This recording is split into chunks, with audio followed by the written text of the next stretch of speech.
Welcome back, guys, to another video. This is another response to Jason Whitlock. He made this post on his community page about 4 days ago. This is in reference to media and journalism. And this is what he says. I'm going to give my response to it. He says, when I look at the media space, they are turning everything over to the athletes. Let me stop right there after that first comment. It's not that when he says they, number one, who are the they? It's not they. It's that the human energy is being turned away from mainstream media to now people are shifting their frequencies of switching their energy, and they're putting it out towards alternative news sources. And you guys may say, well, you don't have a journalist degree. You don't have to have that. That's nonsense. Who says you need to have a certain degree to do anything? Now, there are certain things you need to understand about journalism, telling the truth, doing your due diligence. But journalism never existed. I think in the grand scheme, not that I think, I know for a fact that if you look at the whole timeline of mainstream media, aka legacy media, it's only been a small portion of time that media was actually trustworthy and reliable. When it got to the point where the CIA started to use mainstream media as a weapon against the people to indoctrinate and brainwash minds into slant narratives, and to insert agendas and build propagandas and wage wars, psychological warfare on the minds of the masses, then yeah, that's when news lost its validity. And they've been doing this for decades. It's just that now, again, as I've said on many videos before, you cannot exceed or transcend the ramifications of law. If you jump off of a building, the law of gravity will bring you down. If you keep operating off of a lie, eventually people will start to wake up to the truth. So when Jason Whitlock says here, when I look at media space, they are turning everything over to the athletes. No, it's just our athletes to have a better story to tell because they've been inside the locker room. They've been on the field. They have more of a valid comment base and foundational principles and foundational precepts than a person who's never played the game, or a person who's never played the game on the highest level, aka Jason Whitlock. So it's not that Jason Whitlock is a bad journalist. He's great at what he does. But it's this idea that they're giving it over to athletes. It's not that it's that the people are speaking. The people want to hear the athletes. People don't want to hear normal journalism anymore because you know why? Normal journalism and normal media has lost its credibility. Once 9/11 occurred, and once people start to understand that that story wasn't told in its entirety in regards to the truth, people start to wake up and say, hold on, media lies. Media's been lying. All right. I think I did a video on here. I forgot what the act is. It's called the something Munt Act. It's an act that actually gives government, gives Congress, or gives media the validity to lie. It actually gives them the justification to actually lie to us. Because it says on there, the language is very, very tricky. It says that in order to protect certain things, that media can lie in order to further an agenda that they don't want the enemy to know. So everything that they dress up is always done as a means of protection, just like the Patriot Act. We're going to be able to spy on your homes and spy on your cell phone conversations. Oh, it's all because of your safety.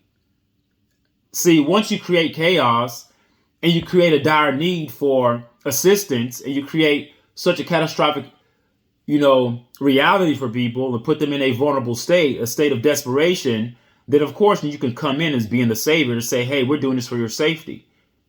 People will give up their rights for safety. People will incarcerate themselves for safety. We saw that happen during COVID. People locked themselves up in the house for safety. So this idea that they're giving everything over to athletes, they're not giving it over to the athletes. It's just that the athletes, people want to hear them. So we live in a society, we live in a demand, supply and demand, a reality. So if the masses are demanding a certain product, then if there's money to be made with athletes giving the information versus journalists, then yes, they will allow the athletes to do it. But it's not predicated on they. It's the people that are speaking. For the first time, the people have spoken. The people want to hear athletes. They don't want to hear journalists because for so long we've been lied to by journalists, by mainstream media who shift messages and create narratives for their own personal gain. Now, people can get their news from everywhere. They can get different points of views. And that's not such a bad thing. You can't kill public discourse and just leave it all to just a handful of people to be those that report the news. Let everybody report. And yes, it may be information overload, but within that overload, you can find nuggets of truth within all that. Within all of that that's coming at you, you can find little nuggets of truth. It happens. So no one's giving power to the athletes. People want the athletes. Jason Whitlock goes on to say, I just want you to understand who and what you're dealing with. Whatever opportunity you gave them, they will turn around and backstab you. He's saying basically that the athletes were given an opportunity to play professional sports. And they were also given an opportunity to probably have a platform like the Shannon Sharps of the world or any ex-athlete that has a large public platform. Okay? So he's saying it's an opportunity. And he says they don't feel like you gave them an opportunity. They feel like they feel like they did you a favor. Now, I understand what Whitlock is trying to say there, but I do not agree. Both benefit. I agree the athletes are doing mainstream media a favor because they're keeping certain topics relative. That feeds the machine of commerce. That feeds the ads. See, we're not watching programs to watch the ads. The programs are put there to program the mind to watch the ads.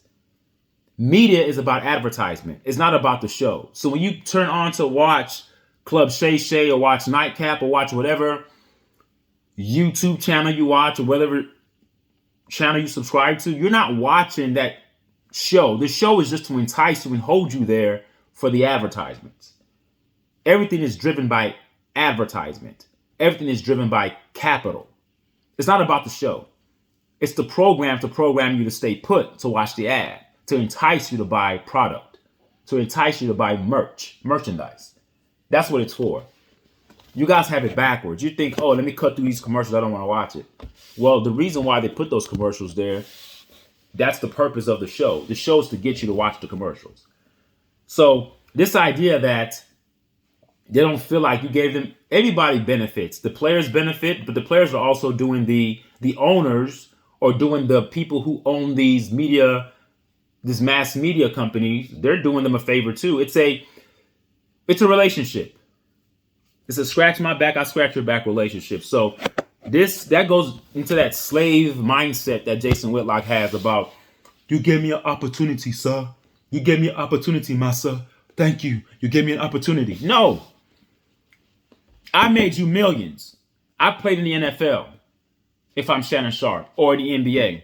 I made millions, and I made you millions by putting butts in seats. Now that I'm done, no one's giving me the platform. I created my platform. Gilbert Arenas, Rasheed Wallace, Kevin Garnett. Many athletes are speaking. Everyone has a voice. You can't take that away, Jason Whitlock, to keep us docile. Oh, well, they gave me an opportunity. No. I did you a favor. And yeah, you did me a favor too. We both did each other a favor. It wasn't an opportunity. I earned my way through competition to get to where I was at the highest level. No one just gives you an opportunity to be in the NBA. You have to earn it and take it. So I disagree with you, Jason Whitlock. It wasn't an opportunity that was given. These were things that were taken by men who worked hard, who were blessed genetically, but also put in the hard work. So there you go, man. No one's giving anything to the athletes. And athletes, you shouldn't feel guilty because you're gaining a bigger platform than these so-called journalists and sports journalists. The only thing that they have that you don't have, they may have the degree behind their name. They may dress up and they may be put on major sports networks like ESPN and Fox One or Fox Sports One. They may be put on those platforms, CBS, ABC, but that doesn't make you any less credible than them. That doesn't. You have a mind, they have a mind. You've played the sports, most of them haven't even played. So you have a perspective that people actually want to glean from than a person who hasn't played, especially if you're making sense as an ex-athlete. People are going to listen to you. If I had a choice to listen to an ex-football player or ex-NBA player that speaks sense, that's very logical, all right, that's very articulate in the way that they make their points, versus like a JJ Redick, he's very articulate in the way he makes his points, versus a person who's never played, I'm going to listen to the person who's played. So this idea, going back to what Jason Whitlock says, when I look at the media space, they are turning everything over to athletes. Don't cry about that, Jason. Don't cry about that. They're not turning things over. People want that. So therefore, they go with what the people want. Thank you guys for listening.